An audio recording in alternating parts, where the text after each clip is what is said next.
Guys, balik tanaw lang muna tayo kay megastar Sharon Cunita dahil malapit na ang kanyang birthday 2025. At bulong-bulungan ngayon at lalong-lalo na nag-post naman talaga si Casey Concepcion.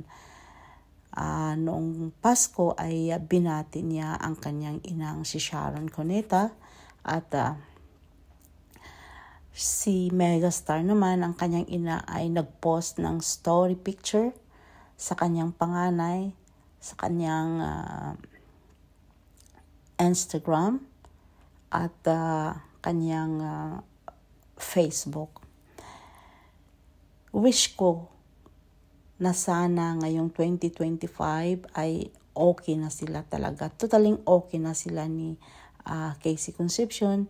Hindi lang gawing pagbati ni Casey sa telephone o kausapin.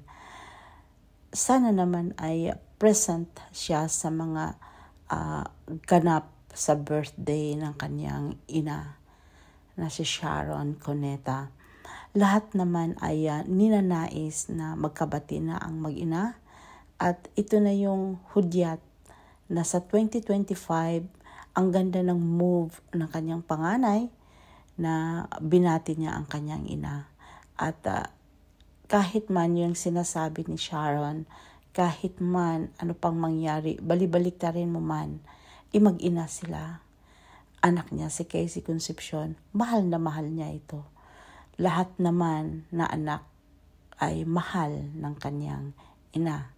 Ayaw mong mawalay sa iyong paningin ang iyong mga anak. Gusto mo kumpleto ang iyong mga anak sa panahon ng celebration, lalong-lalo na sa mga special days, birthday. Ang mahalaga ay simple celebration, kahit simple lang na celebration, basta't kasama mo ang iyong mga anak, kompleto ang iyong mga anak, ay iyon ang pinakamalaking blessing na natanggap mo mula sa taas. At magkasundo-sundo ang iyong mga anak, yun yung pinakamagandang blessing na ibinigay ng Diyos sa'yo. Hindi pera dahil mayaman na sila. Hindi yun ang ninanais ni Mega. Ang gusto lang ng ating megastar ay magkasundo-sundo